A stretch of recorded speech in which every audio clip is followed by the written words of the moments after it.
Television. Television. Where else? Where else? Mail. Mail. Where? How about airports? Yeah. Gene, anywhere else? Can you think of they're buying? Buying it from the mail, buying it from television, buying it at the airports. Where at? Computers. Computers. Internet. Internet. Probably going to start buying internet, web stuff, right? They're going to go through all that. So they're buying anywhere they can find it. Let me tell you why. Let me ask you a question. You see the next line up here? It says, the next point, they want to see an agent. Can you believe that? In the last 10 years, all the surveys said they want to see one of us. Can you believe that? They didn't say that 10, 15 years ago. No way. Now, the problem is they can't find an agent. What do they look like? No, we're in a focus group. Everybody know what a focus group is? It's where you bring people in, like a group of seniors, and you say, okay, we're going to ask you these questions. We're going to pay you $20 and give you lunch, but we're going to ask you a bunch of questions about your market. They had this focus group I was in several months ago. Beautiful focus group. Focus group was sitting in there, and they're talking to people, and they had this guy named Harry. We'll just use Harry for right now. 81 years old. He didn't say very much. They went on and on and on. He said, well, what do y'all think as seniors about buying insurance? Harry, well, it's good. I said, well, why do you think it's good, Harry? You need it. That was real good. And everybody said, well, what about you, Sally? Yeah, you need it. Well, have you bought insurance lately? Nope. Would you buy it? Probably. How much do you own? Not enough. He went on for a while, and he says, well, what's the problem? Why wouldn't you buy more? Can't find an agent. So what do you mean? Ain't seen one in a long time. In fact, I don't know what they look like. He started talking to moderators. Did they dress a certain way? Moderators, what do you mean they dress a certain way? Well, they wear certain colors of suits because I hadn't seen one in so long I wouldn't identify one. How would I know it's an agent? They laughed for a little. I was on the floor rolling because this was great. The guy just kept going on. And everybody else started trying, come to think of it, I hadn't seen one either. He says, what do they look like? And they kept going on real sincere like this moderator was all caught off guard. Well, let me ask you a question. Who's lived in their home or apartment for at least 10 years? Same place. Same residence for 10 years. 10 years or longer. Phil, you have? Let me go back and talk to you for a minute. You lived there 10 years for sure. Apartment or home? Home. Home? All right, let me ask you a question. When's the last time a life insurance agent stopped by your home in person or called you on the phone for a life insurance appointment? None. Pardon? None. None. None. Same survey I do with 16,000 agents. None. Now, are you listening to the book by I am a CLU, CHFC, ZZXY, and I've been in the insurance business 22 years, and I sell insurance, and you've identified yourself with yellow page ads. So, or are you just listed in the phone book as Phil? Phil. Don Runge, Plano, Texas. Doesn't say lead guru CLU, just Don Runge. Plano, Texas. I haven't anybody call me in 24 years. And most of you haven't anybody call on you. See, the point is we're making fewer calls. Agents have figured out every way in the world not to make the extra call. That's the attitude we come in with. We think lead programs are going to solve that. So, to go on, they want to see an agent, they want to buy insurance 10 times. That's a pretty good deal. That means, man, what a marketplace do we have to make some money here. 38% of households in America have no life insurance. None. Not a policy. Zero. Is that good or bad? That's great if you're selling this stuff. See, it's bad that they don't have it, and good for you because you got to get it to them. It's great. It's the one you want to perceive, how you want to do this. 70% earn. Anybody that earns over $50,000 a year family income is predicted will not see one of us in the next 10 years. So they haven't seen you, Phil, in 10 years. Don't worry about it. They're not coming out another 10 either. They ain't going to be there. So don't even sweat it. So if you want this stuff, call somebody up in the mail. They sell less than 2% of people buy through the mail, by the way. That's all. They buy little $6 and $8 policies. That's all they buy through the mail. So you don't have any competition. Y'all told me a little bit earlier that they had a lot of competition. There's 25,000 fewer licensed agents than there were 2 years ago. You don't have no competition unless you're reading the yellow pages in your phone directory because you saw a State Farm article in there or something, somebody in the company. You don't have any competition. There isn't any competition out there. Competition is right here. Here's the competition. That's the competition we're facing right here, that doorstep. There isn't any competition out there. Oh, yeah, but they talked to an agent a month ago. Yeah, so what? They should talk to a lot of agents. But they can't even find an agent. We're making 5 appointments a week. There's a lot of folks not given a chance to talk to anybody. All right, the market itself, 63 million seniors 50 plus right now. You got 63 million people to contact out there with 5,000 new ones a day. Pretty small market, right? They control 50% of all the discretionary income in America. Who can tell me what discretionary income is? Raise your hand. Give me a definition of discretionary income. John, would you take that, please? It's income that they can use as they wish and not put a burden on themselves. Great. That was just called fun money. They can throw this away. It's beyond fixed income, beyond bills. It's extra money they just throw away. You know where they spend it? Las Vegas, Atlantic City, on the boats. Do you know anybody been to Vegas lately? You ever been to Vegas? You ever been over to the boats or go to the gambling boats or at all? Go and see what age group is there gambling with money. You tell me it's 19-year-old kids that got money. It's mom and pop sitting in there pulling that slot machine going, okay, Harry, let's go on the $50 jackpot. When we can't find an agent to give the money to, let's give it here. Maybe we'll find an agent in Vegas that can take our money, but we'll go for it here. Let's just do it. We'll self-insure in Vegas. That's what they're saying. That's what they're saying to us. We're not seeing them. So when you look at that kind of thing, and then you start to look at it and say, look at the aging population. You're going to have over 8 million people over the age of 85 by the year 2030. 8 million people over the age of 85. They're still buying insurance at 85. They used to die at 62. So the market just keeps bigger and bigger and bigger and bigger. So we got to get prepared. So when you analyze your market, really don't walk out of there, because here's what I hear you guys tell me. Well, Don, that's real good, but I find a lot of people on Medicare, Medicaid, something like that. I'm Medi something. It's amazing how we can find all the people in America, the 2% that are on Medicaid, I can't even get it straight. The 2% that are on Medicaid, we find all those leads. Would you all turn them in today in the parking lot before you leave? Get all those out of your trunks and purses that are hermetically sealed and laminated. Get them out of there, and they're hurting you. You're carrying them. You're going to have to go to chiropractor. Please get them out, because this statistic's alarming, because we got to sell some people in their 80s yet. So that's amazing. Now stop the tape. Now we have just discussed the first step in the approach process. Take some time and review what was said. Then make a list of buzzwords on one page and a list of power phrases on another page. List the words and phrases that would apply to your specific market. Remember, these are the types of words and phrases which can create curiosity or get the prospect to listen. Now, start the tape and listen to step 2, perception.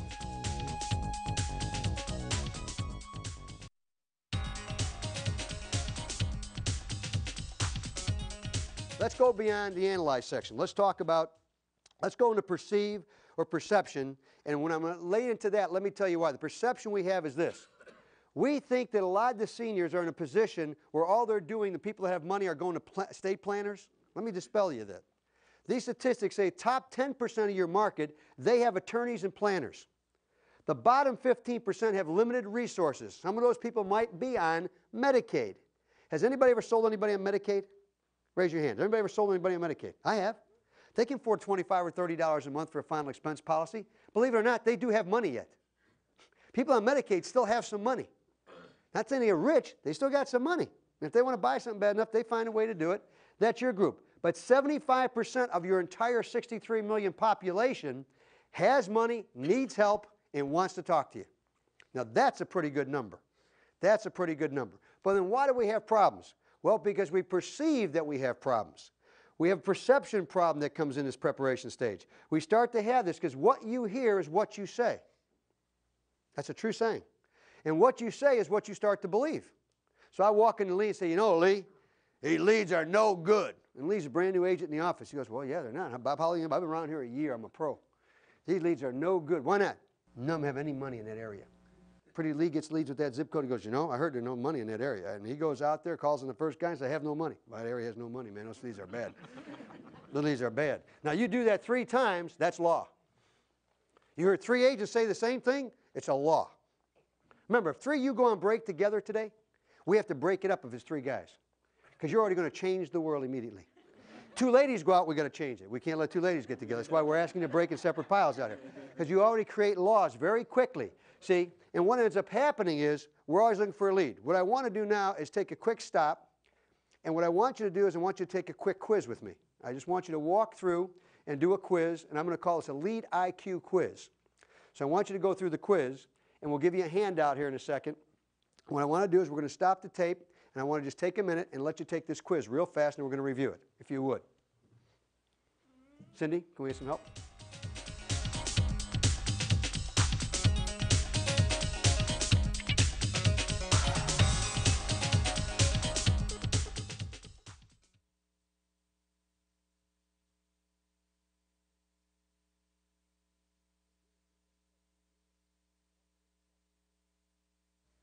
Now, what I'd like you to do is look at your test, and I'm going to ask you to hold up a T if you believe it's true. Do you think the answer is false? Hold up the F. If you're not sure, then hold up both cards.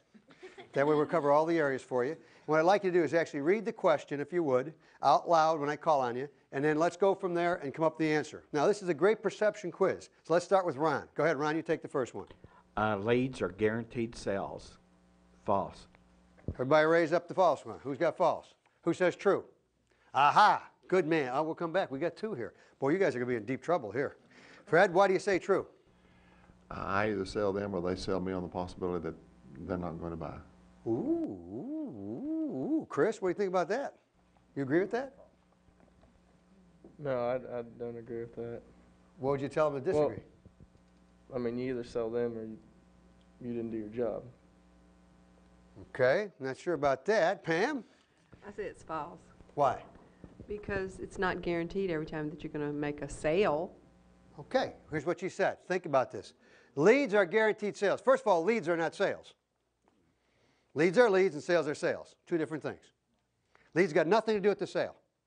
There's a sales process and a prospecting process.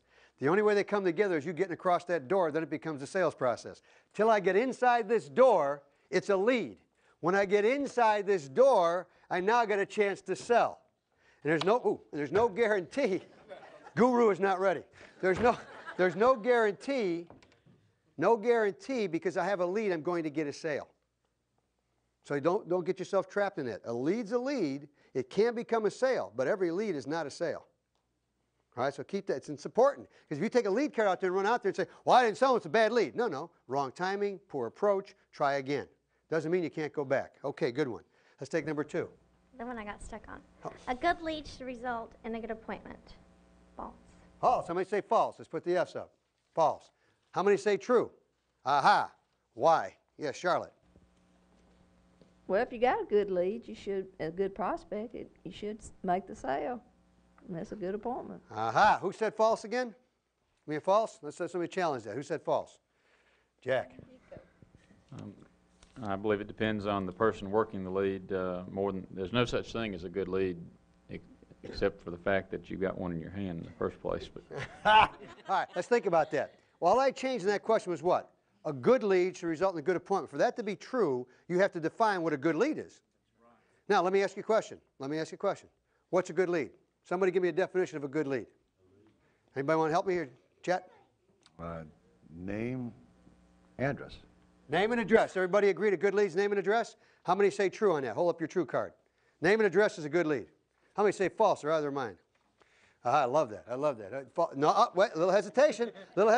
Back here. Hold it. Time out. Little hesitation. Yes, ma'am. Why? Why? Well, just like the first one, though. I mean, it's a good appointment. The lead's not going to get you the appointment.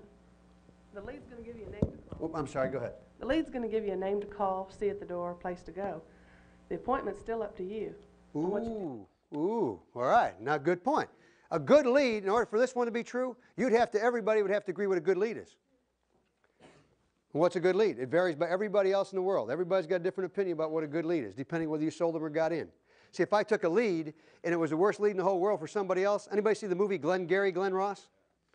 Glengarry Glen Ross, okay? Go rent the movie. It's $1.50. Al Pacino, Jack Lemmon, all famous actors. It's Glengarry Glen Ross. They talk about bad leads and good leads. They lock the good leads up in a safe. They tell everybody you got to go work the bad leads first before you get any good leads. So all the dialogue, it's all about leads. It's got some rough language, but outside that, they almost won an Academy Award for the dialogue, and it's all about bad leads and good leads. So you ought to see that in a rainy day because it'll explain some of the things I'm doing up here with you to have fun. Number 3, a qualified lead will result in a better appointment. How many say true? A qualified lead will result in a better appointment. How many say true? All right, how many say false? Okay, why would you say false? Let's go in the back over here. Why would you say false? The timing thing. You never know what you're going to run into. I mean, it could be a bad time for them. All right, excellent. Would be false. The qualified lead result in a better point. Again, if we talk about a qualified lead, what's a qualified lead? Somebody said name and address. Somebody said name, address, and telephone number. How many think income is important? Let's be honest. How many think income could help? Could it help if you could get income? It would help. How many if you knew amount of insurance they own? Would that help? How many if you knew the number of children in the household? Would that help? What about their assets? You knew how many assets they had, right? All that's going to help you have a better lead, correct? No, it's not. Let's think about that. Let's think about that. If that's true, you call me up, Lee, and you know my income. I make $52,000 a year. $52,000 a year. How is that going to help you get an appointment with me because you know my income? Well, I mean, after you think about it, if you could be in a bad mood and have all the answers in the world, if you're not in a good mood, it doesn't benefit me at all. Yeah. For example, I make $52,000 a year, and you're going to call me up and say, hello, I'm Don Runge with XYZ Insurance Company. I know you make over $50,000 a year, and I call concerned seniors who make at least $50,000 a year. May I speak to you? Now, you got the income, right? You got income. You got income. It's going to help you. Now, the next guy comes and sends the card and checks off he makes $30,000 a year. Well, Mr. Jones, you only make $30,000 a year. I don't make house calls unless you make over 40. Could I talk to you? Now, see, the point is, what you're going to do is you're going to tell me based on what they put on a card, what they put on a card is the truth, the whole truth, nothing but the truth. And you're talking to a total stranger, and you're going to tell them your exact income to a total stranger. Right? You're going to put this in so everybody can see, including the IRS. You're going to indicate your income, which we don't even do to the IRS now. But beside that point, you're asking for seniors to divulge that information, and the first thing I'd get is, why would you want to know my income?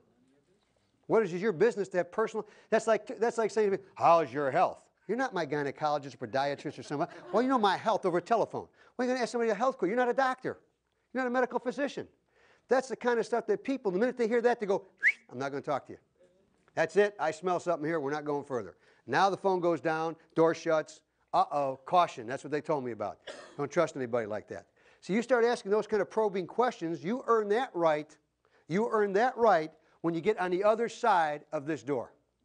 Till that time, that's not what the game is. You're trying to get an appointment, not sell insurance. See, when we get mixed up is we start selling insurance on the telephone and at the door rather than when we're inside the door. That's called a fact find. And usually a fact find is done once you've got the credibility enough to get inside their home or business. That's when a fact find takes place. So we're getting the processes mixed up here. So if you get people resisting, they're resisting to that, not to you or the lead necessarily. They're smart enough about that whole thing going on. So anyway, a qualified lead result in a better appointment. You need to know more than a name and address and a telephone number to have a good lead. True or false? How many say true? Need to know more than that to have it. How many say true? Nobody says true? False. How many say false? Good, we got that 100%. All right, we're getting through this. Next one. Let's take number 5. Would somebody read me? I'll tell you what. Chris, take number 5. That's what we just had, wasn't it? 6, I'm sorry. Okay. I missed it. 6. Recycled leads are not as good as freshly generated response leads. Ooh. False. Go ahead and hold it up. False. All right, how many say false? All right. Why would you say false, Pam? Because they're just as good. You can take those recycled leads and go to that same house or call and make an appointment the same as you can with a good, other kind of lead. You mean to tell me my 5-year-old lead is as good as a lead that just came out of the bakery smelling like an apple slice or a kolache just coming right off the bakery press? A fresh, good lead, been 2 days old? Well, if you're saying people are going back in 10 years or however many years, buying 10 times out of the year, well, it's obvious. All leads are good. Oh, okay. Well, it's a loaded crowd here today. Some of you don't want to admit to all that, so you don't all agree to that. But let's talk about that. Anybody ever work a lead that's more than a year old? Go on back and call that lead? Besides calling it names, I mean, you actually worked it. The guy got and he said, well, that lead that's been here for a week. If you just get me the fresher leads, I close better. I never understood. How would you know it's a fresh lead? You smelling it? I mean, agents actually smell it. We used to do a trick in the agency. We actually used to put a little perfume on some. We did. We actually used to dab some perfume, and then once nobody wanted to work, we put coffee stains on there and cut the corner off the right side of the card. Those are called dog-eared leads. Nobody'd work those. They always give them up. Oh, you want those, Runge? I'll take them, thanks. All I do is go in there, put the coffee stain, cut off the corner, I got all the leads. So I got all the leads. Seriously, true story, I got all the leads. I just want the fresh one. I'll have agents. Fresh. Do you work in a bakery for a living? I mean, fresh. What's a fresh lead? Yeah, print's good. I mean, smelling ink? I mean, I don't understand fresh lead. I don't understand that. I don't have no idea about that. Well, this one's been old before. They got older. Yeah, if they responded 6 months ago, they're 6 months older. I agree. That don't mean they're bad because they're 6 months older. They could be 10 years older. Now, here's the approach you use. This is important. You can write this down.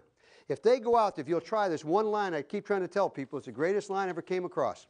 When somebody gives you a lead, now go back to your offices and take out the oldest leads you can find. Take them out of your drawers and buckets and bags and wherever you're keeping those things, at the fishing center or wherever you got them. Take them out and do one thing. Contact all those people and say, hi, I'm with XYZ Insurance Company, Mr. Jones. I want to know what you had in mind when you sent this card in. And don't say anything more than that. I just got one question. What did you have in mind, Fred, when you sent this card in? And I'm here to tell you, trust me, seriously, write this down. They're going to give you the same objections if I sent the card in 3 hours ago. They'll say, well, I didn't send it in. Well, not interested. Well, it's not my signature. Well, thought you were going to mail it to me. Well, they get the well. I mean, we're welling somewhere. I mean, they just well you to death. It'll be the same objections no matter when the card is dated or what the card has on it. The only one that has a problem with it is you and I. Because you look at the date and go, well, they're giving Joe all the fresh leads. I got all the dates back a year ago. They like Joe. No, the consumer is probably even better because they got to buy 10 times and nobody has sold them since we got the card back. So the line that says, hi, what did you have in mind when you sent this card in? That freshens up every lead you've ever owned or had in your possession. Every lead becomes new overnight by saying, what did you have in mind when you sent this card in? And they go, well, and you're ready for the answers, which we're going to prepare you for. That works dynamically. That's how you refresh all the leads that you've had in your possession. And you don't have to play any more games with anything you got. I don't care if they're beat up and curled. Because you know what that's saying to me? If I took this $20 bill and I wrinkle that 20 and cut it, and I kept a fresh 20 in my hand that smells right off the press, and I walked by and I said, 20. Pick that one up, right, walking through the lobby. So now I go over here to get it cashed. I go to the store and say, no, this is a real dirty old 40-year-old 20, and this is brand new. Would you cash these for me? You're probably going to get how much money for these 20s? $40. But that's the same thing you're doing with the lead. It's exactly the same premise. It's got value. It never runs out of value. Till that person at that home is dead and the home is burned down, it's a good lead. You just have to have a good approach to work that lead. And that's all it's coming down to, real basics. All right, let's hit the next one. Recycle leads, we've got that one. Let's go to number 7. Who's got number 7 wants to take a try? Gene, how about number 7? Know any prospects approximate income can help you convert a lead into an appointment. That is false. All right, everybody got a false on that one? We set the answer up for you. That's pretty good, right? All right, good. We got the false ones right. All right, let's go to the next one. A dead lead, I like this. A dead lead can be worked effectively. How many say true? Oh, we got some sick people here. All right, no, you don't. How many say false? A dead lead can be worked effectively. How many have not voted? Because a couple have not voted here. Let's try that one again. I did not see all the trues up. How many say true? All right, caution, let's look around. Let's look around. Little hesitant, I got a double card there. I got a pink and a green one. I got a couple. All right, everybody? All right, why is that true? Why is that true? Why can a dead lead be worked effectively? Jeff? Well, they could have a family or a cousin or a mother or someone in the area of that neighborhood, and still could be worked. Excellent, excellent. By the way, you ever go to a dead lead? You get up to the house, you walk up, knock at the door, say, "May I speak to Mr. Smith?" Mr. Smith has been dead for 2 years. Whew. I'm sorry. They must have set me up at the office. I didn't mean this. Bless you, my child. You call the guru up immediately, right? Guru, what's the deal here? Right? You start backing up. You can see them coming off the porch. Oh, no. You see the dynamics, right? Real slow motion, like whoa. I mean, this is like whoa. So now you look at all your leads going, they gave me the dead lead pile. I cannot believe they sent me to Arkansas with the dead lead pile. You're talking those leads, throwing them out the car. Those 20s are flying right out of that car down the highway. You killed 2 deer and a dog on the way home. You're just frustrated. Veins are popping. You are shot for the week because you got the dead lead file.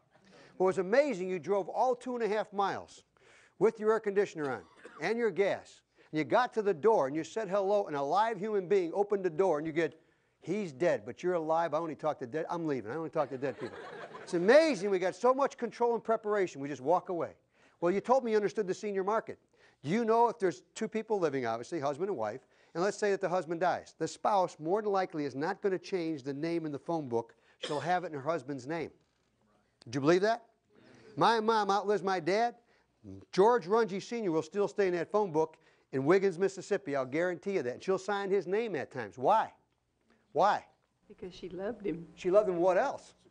Wait, let's get back. She doesn't want to appear to be a widow. Definitely. Prey on that person in my 60s or 70s, you bet. That's why. And so they'll do that. And I've even gone to homes, I'm sure you have, and you got to the house, and the person's there, and they said, well, look, we're just having the wake services this week and everything. I said, listen, Jones, look, I'm sure glad I made the call. And I sure think I can be of value to you, especially in this time. It's a tough time. My prayers will be with you. I'll call you back in a week. We'll come back out and see how we can be of service to you. Have a good day. My prayers are with you. Goodbye. That's one of the best leads you could ever, ever, ever have gotten in your lifetime in the insurance business. It's up here. It's how ready you are to go out and do and play the game. You've got to be ready for it. Now, let me show you this one here. The telephone is the best method for setting appointments when you have a reply card. True or false? How many say true? Cards up. Telephone's the best method. Great. We said false. How many say true? How many say false? Got you confused now, right? Okay. Why would you say false, Joe? A lot of excuses. You're giving them chances to tell you no over the phone. And what's the other tendency if we use the phone? Try to sell over the phone. Try to sell insurance over the phone. We become telemarketers. Telemarketers. Hi, Mrs. Jones. Can see you at 6 o'clock? Yeah. Can I get a quote? Sure, I'll work you up one. Now you're on for 12 more minutes. Now you're sending out proposals for a $40 a month final expense plan. They never call you back. Wonder why. They don't know how to look at spreadsheets and compare policies. They didn't go to insurance buying school. You all agree with me earlier. So you sell over the telephone is pretty tough when you don't have a unwritten app. And in summary, by the way, number 10, leads are as good or really as bad as the person who has the lead. Is that true or false? Basically what we're saying. That's true. You can throw out the other 9 questions. That lead is as good as you are. If you're in the right mood, right attitude, right frame of mind, you got everything together, you've prepared yourself, you worked hard, you're ready. If you're not, you can take the greatest lead in the whole world. Income, age, occupation, marital status, lifographics, psychographics, sign the card, got blood drippings on there. You're going to go ahead and do the samples. You got MIB information. You got everything you want. You walk out there and you still can't sell it. And you know how you're going to code the card? NI and NG. No good, not interested. And then you say, well, manager don't like when I just put that down. So then what you really do is zap your manager so you can get more leads. You put the 3rd secret code on there. Medicaid. No good, not interested, they're on Medicaid. You've never been in their house or met them, but you got it figured out. So I call that the drive-by lead. Did you ever get in there with 2 agents, you drive by and you go by the house once, then you come back around a second time, then you go the 3rd time, you go, look at that gutter, it's tilted. You see that tractor, it's rusty. Rusty. The dog got 1 ear, Harry. We ain't going in there. Not interested, no good, Medicaid. You send that lead back in, because that's no good. You're going to bury that lead right there in the grounds. That's how you do it. Now, you get to perception-wise is this. Let me summarize perception-wise for you. Anybody ever work a trailer court? Everybody been in a trailer court to work? Everybody's got to go to trailer court one time. Here's what you do in a trailer court. You pass by, say, I shouldn't be in here. I ain't going in there. And you get in, and it just smells bad. And they got cat hair all over. And they got pizza boxes laying. They got dishes stacked up that high. And they want you to sit down, and you're going, I can't sit down here. Now, what I call that one is an air lead. You get in there, and you squat. But you don't touch anything. The secret is you're not touching ground, because you ain't letting that hand touch nothing or this touching nothing, but you're there. Now, you got cramps. You've been working out, and those thighs are hurting. And you're sitting there writing on the palm. You want something to drink? No, that's right. Good. And you're sitting there, and you got that little dog biting on that ankle. Always that little dog biting on that ankle, and you're sitting there going, oh, my God, is this bad? And your allergies have gone away because it's getting right to your aroma, right to the head. Sinuses are clearing out, and you cannot get, and you're just cramped. I'll write the app. It's all right with me. And they come in and walk out with $500 cash. And you walk out there after you get the cramps out of your legs, going back to the car, going, man, that's not a pretty good lead. That's a pretty good lead. That's a pretty good lead. I work those trailer courts all the time. That's a good lead. Yeah, right? Exactly what you do. Exactly what you do. Because what we have a tendency to do is, again, we overqualify people all the time. We prejudge by the way they walk, the way they talk, the way they look. All the time. That's got nothing to do with the lead. See, because we're looking for that sure thing. The sure thing happens when you get on the other side of this door, if there is one there, and you get in. And you sit down and give that person his due day in court and allow them to have a fact find and create an image and a relationship. That's where it all starts, okay? That's where it starts. So what you do is remember, what you hear is what you say, and what you say is what you believe. Don't work trailer courts because they're all poor and don't have chairs. That's what you're going to spread the gospel in the agency. See, go where that other agent says you shouldn't go. That's where the gold is. Where the average agent says don't go, go. When it says do not solicit, solicit. Don't send an agent, go. Those are good leads. They're giving you clues to that. See, there's reasons people put that up there. And it's not to keep you out. It's keep the average person away. Because they don't want average people dealing with them. They want comfort that you know what you're doing when you get in. They want the best heart surgeon they can get when it's heart surgery. So let's summarize. We want to talk about, for the last couple of minutes, we talked about perception. We talked about perception of a lead. Now, what we've been talking about, the information that you all wanted before we started this quiz, you really were asking me for a pre-sold lead. You wanted one that had income and health status and desire and need and assets. I'm here to tell you don't need that. What you need really is what I call a pre-qualified lead. You want one that's been pre-selected, pre-sorted, preheated, and preconditioned. You just got to get prepared. See, and I got to get prepared. Remember that. Now, the leads that you're having and you're receiving are already pre-selected. So let me point this out. The leads that you receive are pre-selected. That means we've chosen and looked at a demographic profile of a customer. We picked out age, income, marital status, lifographics, psychographics, and the computer analyzed all of that and then said, here's the remaining list of people that we ought to mail or call. So we've already pre-selected them at no cost to you. We've pre-sorted them for you. We pre-sorted them by this: zip code, county, walk and talk sequence. You can actually go up and down a neighborhood the same way a postman would deliver the mail and talk to people that we've just mailed, that responded and didn't respond in a walk and talk sequence. Saves you a lot of time and energy. They're preheated. How are your leads preheated? They're alive. They're alive is what he said. They're alive. George, how are they preheated? How are they preheated? Well, they already have the information you need. They sent them out and told them all about why you're coming and everything else. Right. What you're going to do. So what they happen, they've been mailed or they've been called. So they're heated. They know what's happening. Is any seniors, do you believe that seniors are getting mail while we're here right now? Preconditioned is the last one in what I call pre-qualified leads. Preconditioned means this: TV, radio, news media. Somebody, Oprah, Phil, Ricky Lake, all these TV talk shows, 2020. They're preconditioning your senior market for what you've got to talk about. They talk about Social Security, Medicare being in trouble. Government's not going to take care of you. Plan for yourself. Protect your own assets, right? That's what they're telling your public that every day of the week. So you don't have to preheat them. They already know that's happening. The challenge is, what are you going to say? And mark this down now. You got 30 to 45 seconds to convert this door to open and get in. It's all you got is 30 to 45 seconds by any psychologist. You got 30 to 45 seconds to do that. That's all we have.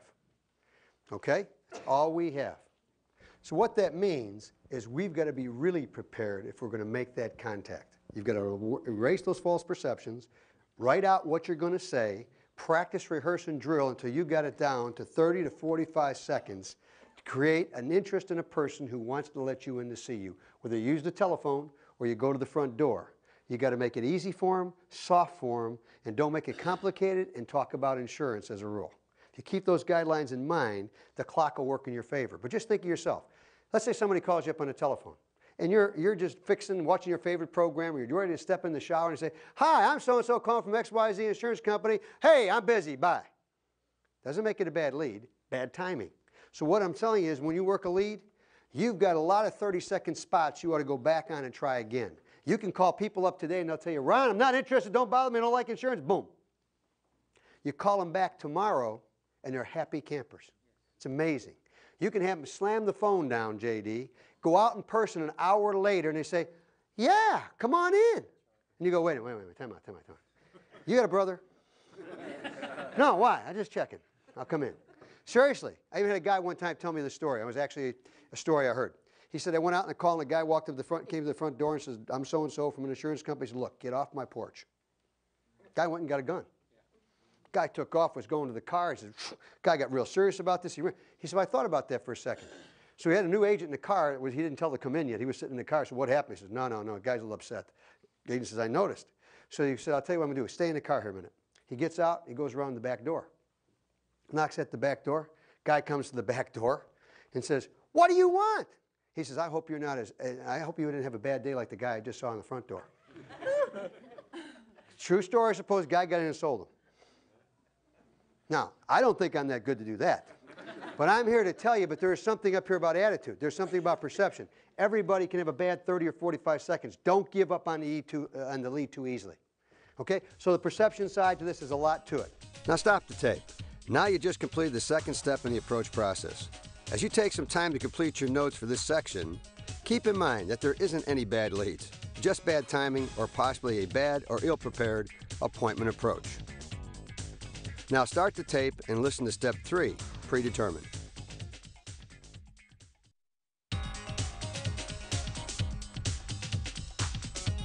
We're going to talk about the lead game, real simple. Somebody tell me who the players are if I call leads a game. This is where I'm going to predetermine. It's the next P here, predetermine. What are the players, or who are the players in the lead game? Who would be one of the players?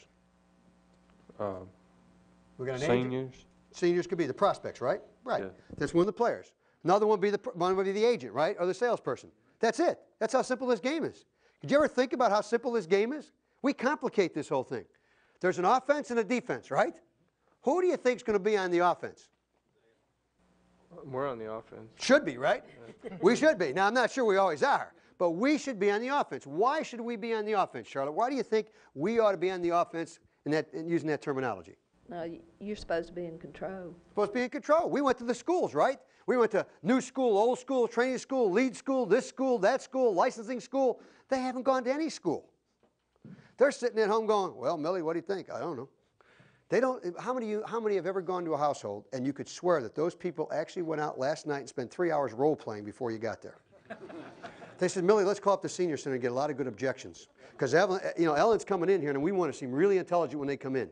Let's call the senior center and get the most powerful 5 objections we can think of. And we're not going out to dinner tonight because we got to be ready. Now think about this dynamics. You get set, prepared, you're in here today, we do all this training, and you go out to somebody who doesn't even know how to spell the word almost in that sense, because they're not interested to think about learning this business. And you walk up there and get blitzed right off the doorstep by somebody with no equipment. You get blitzed. Let's use a football analogy. For example, if you are undetermined, you shouldn't try to predetermine. If you're undetermined as to what you're going to do, I would get prepared before I'd go out there then. Be determined exactly what the game's about. Who's got what responsibilities? That's what you got to talk about. So that's a favorite saying. But that saying I picked up a long time ago, and it just says, if you're really undetermined or unsure what you're going to do, don't go out and do it. Be sure what you're going to do. Because when you get to that line of scrimmage, and they say, ready, set, somebody's coming across that line. Don't they say in football, for us that know a little bit about football, whoever controls the line of scrimmage is going to win the game? You heard that saying before? Whoever controls this 4-inch door plate is going to win or lose, and whoever controls that door plate is going to get in more often than not. That's what the line of scrimmage is, that door plate, that 4 inches right there. So when you analyze this, your approach, when you use the telephone or you use the front door combination, analyze where your strengths are. The purpose of the telephone is what? Pardon?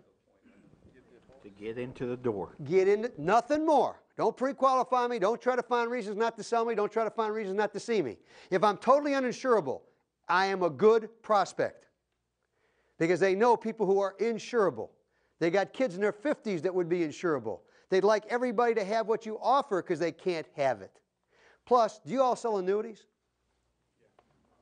Do you need health insurance questions asked for annuities? No. Therefore, you don't need to know their health. Because if you go in and they say they're unhealthy, you say, fine. Are you taking advantage of the tax laws that Uncle Sam is providing where you can put your money to work and he won't tax you currently and let you build your money up in this bank, kind of a bank? Let you put your money to work and no taxes, current taxes? No, I'm not. You got a minute? Now you're in a whole annuity presentation. You're right there, can talk about how to save money, which is important to them, right? Because they won't take away their bucket of money. So that's important. So front door and telephone are good combinations. And I'd always preach to you, as we do today, use both front door and telephone. Because seniors don't care which way you call them, just call them at the right time and say the right things. See, don't survey seniors. Say, would you like us to come into the door? No, I don't come. I don't know anybody show up at my house. Well, I called one person one time and said, I don't like anybody coming into my house. Well, I get them on a telephone. I don't like anybody calling me on a telephone either. So you get both of those objections regardless. All right, let's just imagine this. Let's say you get a line of scrimmage here. And I bring in the Dallas Cowboys, whether you're a Cowboy fan or not. I bring in the Dallas Cowboys. They look pretty good in their uniform, 6'5" in the line, 320 pounds. Nate Newton's down to about 290 now. He looks like a skinny kid, but let's say he was 350 yet. You bring him in here. Aikman's at the quarterback. Emmitt Smith's in the backfield. They come in. They got their pads hitting. Say, ready, 77 blue. You go, wow, impressive looking people. I like to get their autographs and wow, wow. And they say, okay, I'm going to take 11 people out of the audience. I want gals that got high heels. I'm going to bring them in here. I'll bring 11, at least 5 of the gals in the lineup. Put the rest of the guys in here. We're going to line you up for a scrimmage here. We come up with a baseball. We put the baseball down. Say, what the heck is this deal? Aikman says, oh, wrong game, excuse me. Take the game out of there, right? So they take the ball, put a football down. Now they go, ready, 77 blue. Now when I was a kid growing up, we used to say the same signals when we played. Okay, Johnny, you run by that car by the second fire hydrant, drop on one knee when you count to 6, and I'll throw you the ball. That was the same play. They just give it a code now. Same play we had. But anyway, they're out there all sophisticated. They've been practicing, right, since they've been what? 6 years old. They practice two-a-days. They go to scouting reports, film script. Same guy, block and tackling the same guy. Watch him, he hits you every time he moves his head. Okay, got it. And they've been playing, getting millions of dollars, running through tires to do all this. Really prepared. You walk out of here with no practice, no equipment, no training, not sure what the game is, and they're asking you to line up at the line of scrimmage. And wouldn't it be funny if all of a sudden we blitzed and beat them 50-0? And you had no equipment. You go, I don't think that's the Cowboys. Now just think this. We take all you out of this room. We pick 11 powerful people who have been in all these schools, trained, got your briefcase. You got to walk down when you're going to the door. You got it just down like IBM used to have it, right? You got that walk, you're looking good, got new lipstick on, I mean, the hair's right. You're set. Now, you go out here and you line the line of scrimmage. You come up to this 4-inch line of scrimmage and say, ready, I know you're in there. Well, no, I'm not. Yes, you are. You get up to the line of scrimmage. You say, what'd you have in mind when you sent this card in? Boy, you call that signal real quick like that, and the person opens that door and says, well, I didn't send it. Oh, tell me anything but that. Geez, that's powerful. Could you imagine getting blown off a doorstep with a trained adult from somebody making that statement, I don't think I sent it in, and feel personally offended, right? That would be like taking Harry and Mary and Billy, 62 pounds, soaking wet with no experience, chasing you with a full blitz right off the doorstep. That'd be like knocking out all the Cowboys with all the blockers with a girl that's got 62 pounds worth of weight and high heels. Or a guy that just happens to have on tennis shoes and be about 68 pounds. That's the ridiculousness of it. So when you go to that door, you got to be prepared. Now, what's an audible? Who can tell me what an audible is? Any ladies? What would an audible be, Jack? Changing the play at the line of scrimmage. Changing the play. So when you go up to the door and say, hi, what'd you have in mind when you sent this card in? Well, didn't know you were going to send it in. I thought you were going to mail it to me. That's an audible. You turn around and go, okay. Guy didn't like that one. Give me an audible. Blue, green, blue, green. Blue, green, 67. So that means you better be ready for audibles. Because if you're not ready to change the play at the line of scrimmage, you're not ready to play the game, period. So why are you going? Why are you there? You get blitzed. You come home and your wife says, how was your day? I got blitzed. What do you mean you got blitzed? Yeah, Sally Jones, 79 years old, blitzed me. A new power tie I had, she ripped it right off my neck. And slipped me right down to taco sauce, went right off my shirt. Knocked me right off the floor. I went down 6 stairs. And she came down and said, I told you not to come here. Knocked me right down. I couldn't get up. I had to go to the car, limping all the way back. That's what's happening to us. That's exactly what's happening to you. So anytime you get out there doing that, you know you've been blitzed. Because they had one audible. Well, thought you're going to mail it to me. And you go, oh, no, I don't fit in the mailbox. Then they shoot you. That's not a cute thing. See, so when it happens to you, you're getting blitzed. You're not ready for the game because the game is pretty simple. Because let me ask you a question. When I call you, am I interrupting you when I call you? Is that an interruption? When I knock on the door and you don't know I'm coming, is that an interruption? Yes. Now, what I've all blessed you to be today is professional interrupters. Right? Hi, Mr. Jones. Don Runge, calling from XYZ Insurance Company. Am I interrupting you? Yes, good. Right on schedule. I'm doing exactly what I get paid to do. I'm a professional interrupter. Now, get worried because someone will tell you, no, you're not. You're not. Good. May I come in? I'm not interrupting. May I come in? It's pretty simple when you think about what we do for a living. We're a volunteer who interrupts. Until we get across that doorstep, we are a volunteer who interrupts. Interruption's okay as long as you do it courteously and professionally. Jones, I'm Don Runge with XYZ Insurance Company. The reason I'm stopping by, we're working concerned seniors in the area, and you had this card. Do you know what you had in mind when you sent this in? Well, no. Good, Mr. Jones. Most people I talk to don't, but we're an old-fashioned company, and we always like to come out in person just to let you know who we are, identify ourselves, because you can't be too careful who you let in your home today. With that in mind, you got a minute? No, I don't either. Work by appointment only. Tuesday, better Wednesday. Wednesday, good. Morning, afternoon, evening. Boom. See, you can do it very professionally to interrupt me. Well, I'm just going out. Ms. Jones, I don't mean to catch you off guard. I know I'm interrupting, aren't I? You sure are. Well, no problem about that. When's a better time for me to interrupt you? Because I'm going to do it again, but when's the best time now? All you want to know is the best time to interrupt you because you are going to interrupt them. The chances are the second time if you met them the first time, you're not interrupting them because now you're a friend. They know who you are. Now I'm somebody you know who's interrupting you. That's a little bit better. That heats the lead up a little bit more. So just think about this interruption. So there's 3 questions you always got to ask yourself when you're writing your script out. All right, when you're doing it, who are you, why are you calling, and what's in it for me, the prospect? If you remember those 3 questions when you're writing any script out, and we're going to practice this during the session. Who are you, why are you calling, and what's in it for me? If you can't tell me that in 10 to 12 seconds, I'm shutting the door, hanging the phone up. See, people think the longer they're on the phone, the better they are. It's bad. You're on there for 3 and 4 minutes, get the hook. You're just having conversation. It's going nowhere. That'd be like my daughter just talking on the phone. What'd you talk about, honey? Things. She on there for a week. We didn't accomplish anything. We're just on the phone. This is not a test of how long you can stay on one call. It's not a test for that. It's how short you can say things. Mr. Jones, the reason I'm calling from XYZ Insurance Company.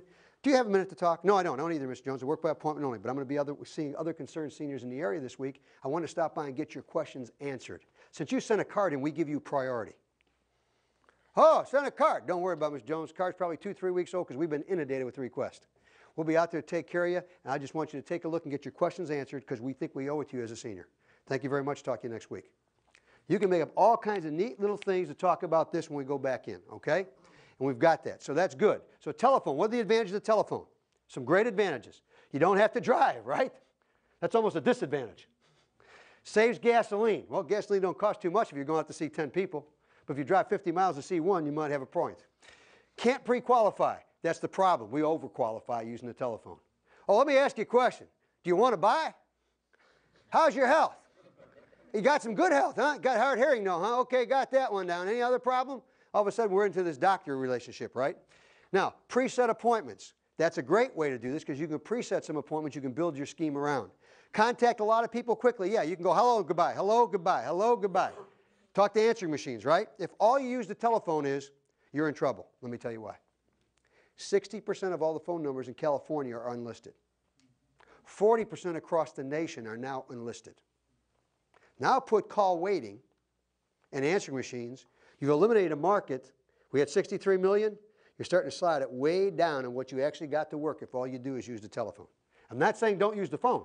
I'm saying if that's all you count on is using the phone, that's not all that good to get your 15 appointments. Good way to confirm appointments. It's a great way to confirm appointments. You can confirm those appointments. All right, what about some of the advantages of the front door, the opposite of this? Cost-effective way to set appointments? You bet. You get out of the car and you can see 10 people in the neighborhood, that's cost-effective. You don't have to keep getting back in, running your nylons or getting all that crinkles in your pants. You can actually get out of the car and go to work. Able to read nonverbal signals. The biggest problem with the telephone is, if we're going to be communicators, remember, 85% of communication is nonverbal to any psychology book you've ever read. 85% of communication is nonverbal. How do you read my nonverbal signal over the telephone? Even if you were the guru, you can't get those vibrations. See, so 85% is nonverbal. And that's important to read the body language when you say, what'd you have in mind when you sent this card in? Well, I mean, you got to get a kick out of it. It's funny. It's great to talk to these people. They're beautiful. They act out everything. I always look up, though. And they always give it that. You're right with them looking up like that. And, you know, you both go, well, not up there. What else you got going? You know, I mean, it's fun. Watch them. Go out there and have some fun with it. Less chance to be repeated. Allows you to do drop-bys. And drop-bys are great with your prospecting system that you have. Because we've already preheated everybody in that neighborhood. So dropping by is just a courtesy call now because you've already mailed them. They just didn't get the card back to you yet. And we'll talk about that after break. Good way to work unlisted phone numbers. I don't know how to work an unlisted phone number on the phone. I have not, the guru, prayed on that for a long time. Could not figure out how do you call unlisted phone numbers. And those are great drop-bys because you know what it is? When you go to an unlisted phone number, gang, that's beautiful. Hi, Don Runge. I'm with XYZ Insurance Company. Mr. Jones, the reason I stopped by, we respect your courtesy of not having a phone number listed, so our company gave me special permission to drop on by in person. We normally don't do this, but do you have a minute? They'll put a phone number down there next time. See, the point is, you've already said to them, I honored the fact that you didn't put your phone number down. The company's giving me special permission to drop on by and see you. I know you got several questions you need answered. Do you have a minute? No, I don't either. Work by appointment only, Tuesday, better Wednesday. You'll not kill anybody on the way home, any deers or cats or dogs. See, I don't ever want to feel like they've rejected me. I want to take it away before I go home. Oh, you couldn't see me? I couldn't see you either. You can't? No. How do you like that? See, you feel a whole lot better walking with that one. Well, why don't you come in? Can't. See, I work by appointment only.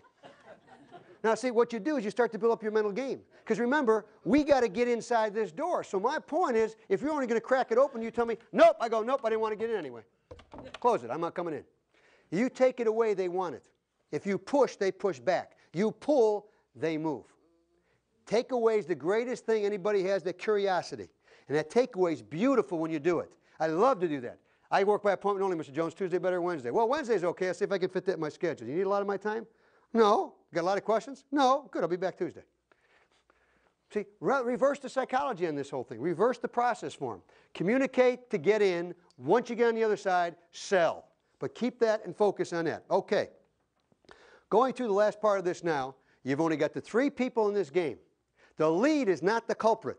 The lead tells you what the door looks like and where the house is. After that, agent's responsibility. I got to create interest. I have to be interesting. I have to make the call, and I must take control. The prospect says, if I show up, it's good. If I looking bad, it's good. If I dress funny, it's okay. If I act dumb, it's all right. If I act non-interested, it's okay. If I look like I'm mad, that's good. See, they don't get paid to look interesting, by the way. Would you please look interesting when Don Runge comes? Because he hates people that don't look interesting. And he feels real bad about that. They don't have to look interesting when you get there. You have to be interesting. Anybody see the movie Titanic? Raise your hand. Titanic. Won 12 Academy Awards or something? We're in a show with my wife and I. True story. In the show here several weeks ago. In the show, all of a sudden, the ship's going down, starting to sink and all that, and a couple of people in the show went, oh, my God, I hope those people don't get hurt.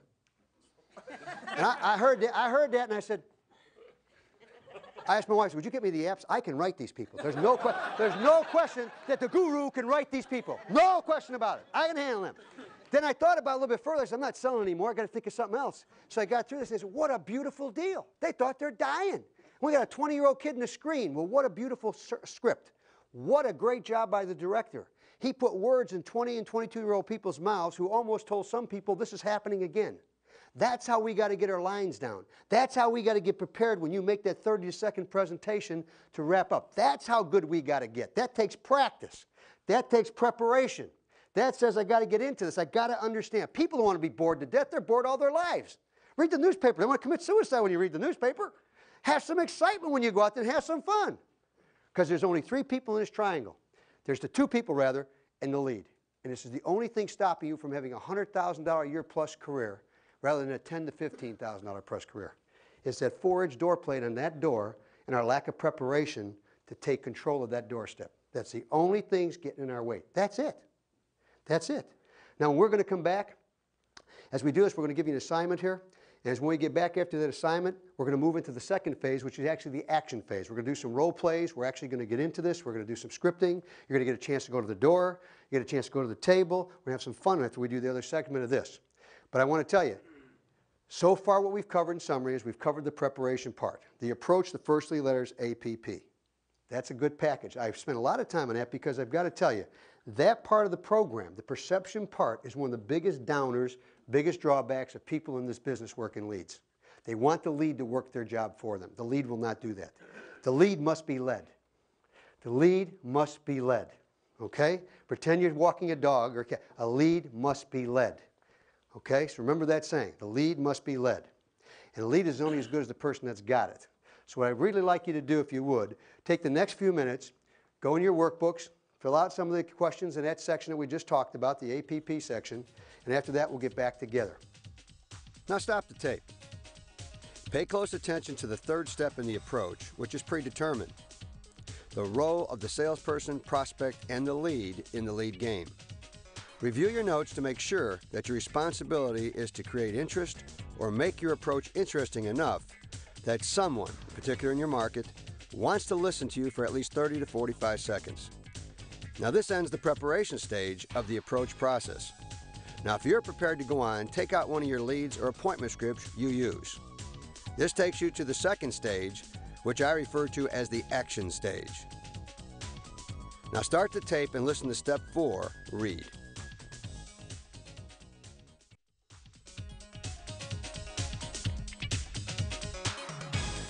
Now the second part that we're going to be talking about today of the approach, I refer to as the action stage. That action stage has an acronym, kind of a unique acronym, ROACH. Now, I don't know what that all symbolizes or anything else, but I've seen some roaches in Texas and other states, but these are some big ones in Texas, so they move pretty quickly. Now, the ROACH is an important section because now, once you've taken the time, once you've gone and left here and actually studied the program and built yourself a written approach that you're going to use on the telephone, at the door, both places, what you want to do now is look at the next sequence of these 5 steps. And it's ROACH, read, organize, anticipate, commit, or control, that's a slash, or habit. And we're going to talk about these, and we'll try to do little role plays in each section so you get the flavor for it. But let's just start here and talk about the first one, read. Now that's a pretty simple one when you talk about read. What I'm referring to here is examine the content of the lead copy that you have. So if I had a direct mail lead, I'd want to read it through one time, just kind of quickly, get a flavor for what the lead said. Remember this though, when any type of direct mail, you're looking at 8th grade reading level. What they're trying to do is write the copy so that somebody at the 8th grade reading level or above can understand the copy. We're not trying to impress anybody with powerful words that they won't understand. You won't see a lot of insurance jargon in a lot of the copy because that confuses people. They haven't been to insurance school. The object of the lead, though, is not to make a sale. The object of the lead is just to create curiosity. So somebody go, oh, free, boom. They send it in. I don't care why they send it in, nor should you. The fact is they send it in and said, I live here, come on. I mean, don't make it any more difficult than that. They just said, I made it easy for you to find my address. Just think of it in those terms. Don't think of anything, well, that was a med-sup lead. Don't get too excited about that. That was a long-term care. They don't know it's a long-term care or a med-sup. You do, but they don't. Remember, so keep that in mind. Use a lead as a lead to lead you. Remember that saying. Visualize the offer. Think about what the lead is really saying as though you were a consumer reading the lead copy yourself. Try to visualize why they might have sent this card back. I can assure you it's not because they wanted to buy insurance. At least at that moment. It usually is not. And that's okay. People have to be convinced to buy insurance. Not a problem. Now, a lot of times if they're